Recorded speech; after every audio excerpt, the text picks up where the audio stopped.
Ladies and gentlemen, we're not going to take the full half hour it says in your program, because none of us want to be the last. None of us want to be the last one to hold jump in the bar, because there's four of us up here that want to be first in the bar. But anyway, it's been a great day. I hope that we've met your expectations today and that you got a lot from our program. My session was about moving the goods and the people on logistics, and the people in our group had the opportunity to be able to learn what they should be doing and some helpful steps and where they could get some free advice as well as paid advice. But I thought it was worthwhile. But I think in conclusion, there's no doubt that with China growing and the exports growing from the Far East, it behooves us to also as Canadians ensure that we're doing everything we can to work harder about selling our products and our services in Hong Kong and China, and using that Hong Kong partner. And a good advantage of that, an example of that is in our session is going to the various trade shows that exist in Hong Kong and making sure you get to one of the Canadian Chamber of Commerce's excellent networking receptions. The President and CEO of Ottawa Life Sciences. I'll say mine here. Okay. How's that? We decided we're going to speed it up even faster. Our section was on life sciences, our breakout section. It was pretty clear that the opportunity exists for both ways, both from Hong Kong, China to Canada, and vice versa in terms of opportunities.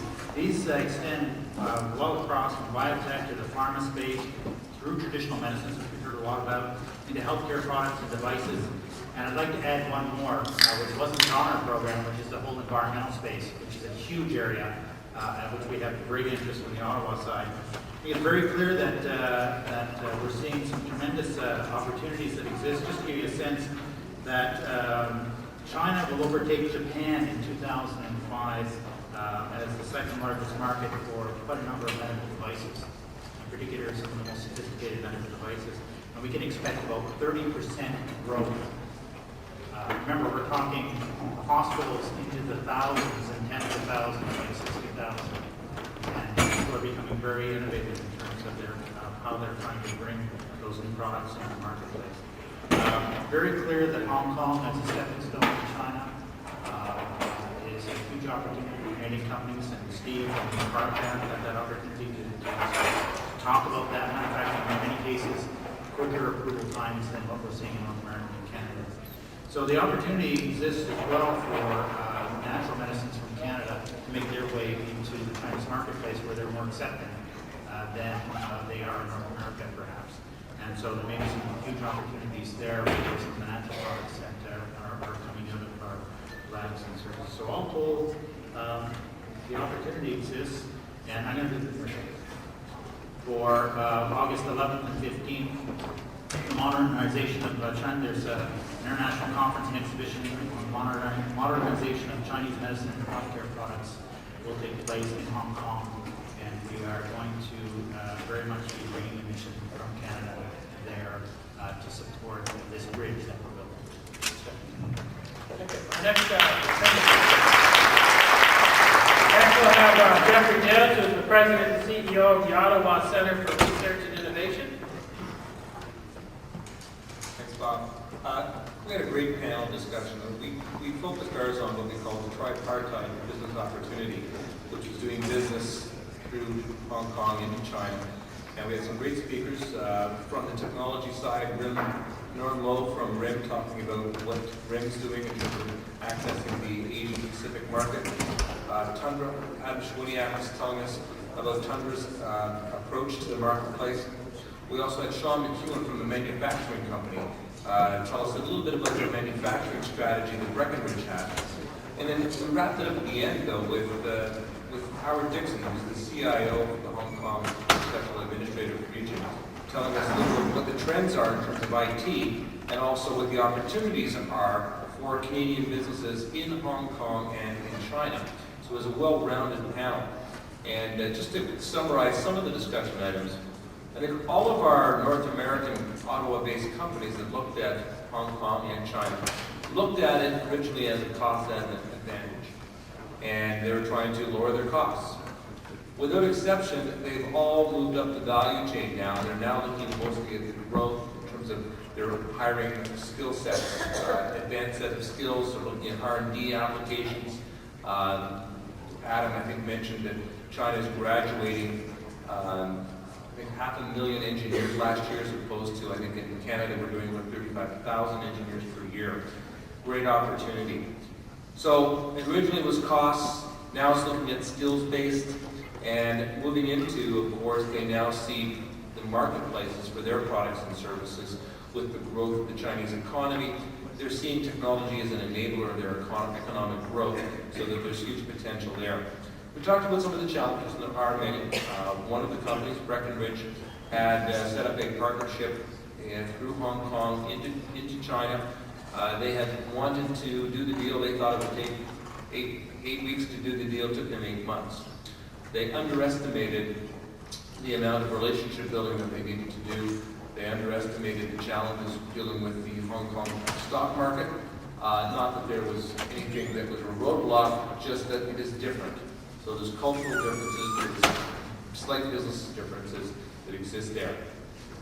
Wrapping up, though, without exception, they all talked about the fact that they loved doing business in Hong Kong, in China. Great opportunities, great people. And I think that we learned some very valuable lessons, and hopefully we'll be able to extend more of our companies going off to China in the future. Thank you. Before I introduce myself, our good friend from Hong Kong, I would be remiss if I didn't tell you the other thing we learned in our panel was the reason why Cathay Pacific is the best airline in the world.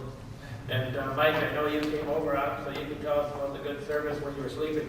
And on your way home tonight, when you have a nap. Again, Mike was in and out, but he was grateful enough to be here with us today. And we're really pleased that sort of our last speaker before we bring up our chair to close is Mike Rouse, the Director General of Invest Hong Kong. Mike?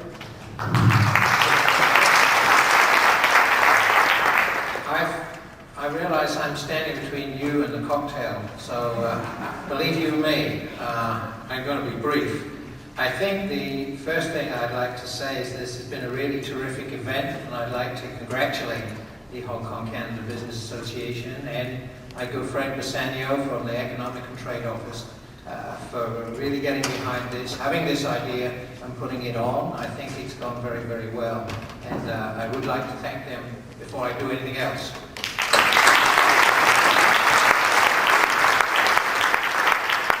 There is one word that came unmistakably up in just about every session that I attended, and that word was opportunity. Opportunities for Canadian companies to do business in our part of the world. And I speak now as a Chinese citizen. But you know, at the end of the day, any idiot can do business in China. The hard part is to do profitable business in China. And that really is where an agency like ours comes in, and that's really where an event like this comes in. Companies must explore, they must find out, the two words that make me the happiest are due diligence. If I hear the words due diligence, I know two things. Number one, Hong Kong made the short list, and number two, we're probably going to get the business. But do due diligence. Find out all you can. There's a wealth of material out there. There's a wealth of expertise here among Canadian consulting companies, as well as Hong Kong consulting companies, as well as agencies like ours. Look into it thoroughly.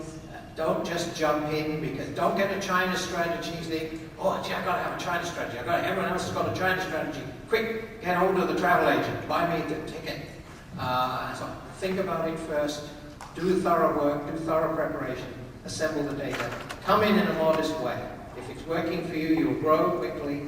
If it's not working for you, then think about how to make it work. And if it really was the wrong thing for you to do, pack up quietly. At least you've limited your downside. You've explored the market thoroughly.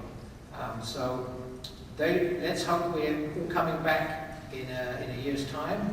I'm looking at Bassanio. And having another one, and let's take it forward. Inevitably, when you do the first event like this, there are a few glitches. I think some of the speakers need to be reminded that when we said 15 minutes, it wasn't a misprint for 51. I've now reached the end of my 2, so I'm going to stop and see you all again next year.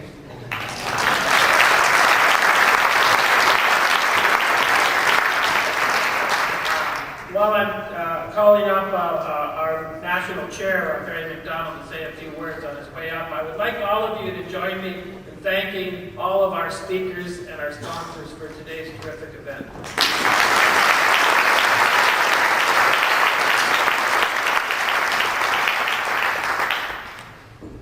Excellent job, Bob. Thank you. I'm actually going to update you on 2 things that Mike Rouse just said. First off, I'm actually the one standing between you and the drinks, so I better be great. And the second thing is, good news, Mike, there is a 2nd annual Canada-Hong Kong Business Forum. You took your suggestion just now and have reacted very quickly in the last 10 seconds. And it will be in Winnipeg, with the theme of shipping, logistics, imports, and exports next year at this time. So we're going to be seeing you in Winnipeg, Manitoba. And all of you in Winnipeg, Manitoba next year. And it'll be another very good conference, and it will be chaired by Ken Wong, our section president in HKCBA in Winnipeg. Again, I wanted to thank you for coming here and also remind you of another event, and that's our annual delegation that travels to Hong Kong in the middle of November. It's an exciting few days there. In addition to our annual general meeting that HKCBA has, about 300, 400, 500 participants from around the world gather for 2 days of very good speakers and conferences just like this. And last year we had close to 100 or just over 100 people attend from Canada, and we'd like to, it's worthwhile. People who do it once, definitely do it again. And if you're thinking of doing a business trip around that time, November, which is a very desirable month in Hong Kong, of course, weather-wise, get in touch with your local HKCBA section and plan your trip around that. You'll enjoy it. It's a worthy couple of days in Hong Kong. Okay, I'm no longer going to stand between you and the drinks because it's drinks time. It's in the Colonel Spy Salon, which is just right out the doors, and you'll be guided there. So have a drink, enjoy, and let's do some good networking. Thanks again.